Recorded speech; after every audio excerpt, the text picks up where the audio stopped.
Hi friends, welcome to Priya vlogs. ఈరోజైతే మనం ఇంట్లోనే సింపుల్గా దమ్ కిచిడి ఎలా ప్రిపేర్ చేసుకోవాలో చూసేద్దాం.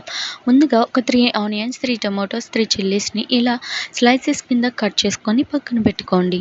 అండ్ ముందుగా వాష్ చేసుకున్న చికెన్లో 1 స్పూన్ అల్లం వెల్లుల్లి పేస్ట్, 1 స్పూన్ సాల్ట్ని యాడ్ చేసుకోవాలి. యాడ్ చేసుకున్న తర్వాత దీంట్లో ఒక 2 గ్లాసెస్ వాటర్ అనేది యాడ్ చేసుకోండి. వాటర్ యాడ్ చేసిన తర్వాత ఒకసారి మిక్స్ చేసుకొని మనం మంచిగా బాయిల్ చేసుకోండి.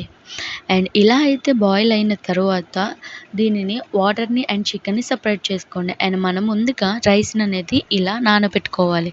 అండ్ మనకు కావాల్సిన పులావ్ ఇంగ్రీడియంట్స్ ఇవి.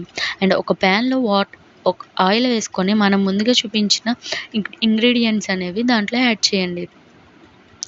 యాడ్ చేసిన తర్వాత ఒకసారి దాన్ని బాగా ఫ్రై చేసుకోండి. ఫ్రై చేసిన తర్వాత మనం ముందుగా కట్ చేసి పెట్టుకున్న ఆనియన్స్ని దాంట్లో యాడ్ చేయండి. అండ్ ఇవి బాగా ఫ్రై చేసుకోవాలి. అండ్ గోల్డెన్ కలర్లో వచ్చేంత వరకు వాటిని ఇలా ఫ్రై చేసుకోండి. అండ్ మనం ముందుగా బాయిల్ చేసుకున్న చికెన్ని దాంట్లో యాడ్ చేసి ఒకసారి మిక్స్ చేయండి. మిక్స్ చేసిన తర్వాత మనం ఒక 2 స్పూన్స్ ఆఫ్ అల్లం వెల్లుల్లి పేస్ట్ని దాంట్లో యాడ్ చేయండి. అల్లం వెల్లుల్లి పేస్ట్ యాడ్ చేసిన తర్వాత ఒకసారి మిక్స్ చేసుకోవాలి. మిక్స్ చేసుకున్న తర్వాత నేను ముందుగా బాయిల్ చేసుకొని పెట్టుకున్న వాటర్ ఏదైతే ఉందో ఆ వాటర్ని దీంట్లో యాడ్ చేస్తున్నాను. అండ్ వాటర్ యాడ్ చేసేసుకోండి. అండ్ 1 kg రైస్కి 5 గ్లాసెస్ వాటర్ అనేది యాడ్ చేసుకోండి. అండ్ ఇలా యాడ్ చేసుకున్న తర్వాత మనకు రుచికి సరిపడేంత సాల్ట్ని కూడా యాడ్ చేసుకోండి. యాడ్ చేసుకొని మిక్స్ చేసుకొని మూత పెట్టేయండి. అండ్ ఇదైతే మంచిగా బాయిల్ అవ్వాలి.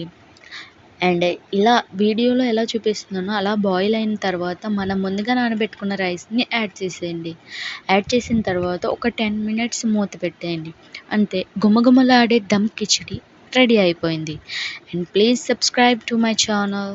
అండ్ ఇది చాలా ఈజీ ప్రాసెస్ అండ్ చాలా టేస్టీగా ఉంటుంది. అండ్ తక్కువ ఇంగ్రీడియంట్స్తోనే మనకి క్విక్గా రెడీ అయిపోతుంది. ప్లీజ్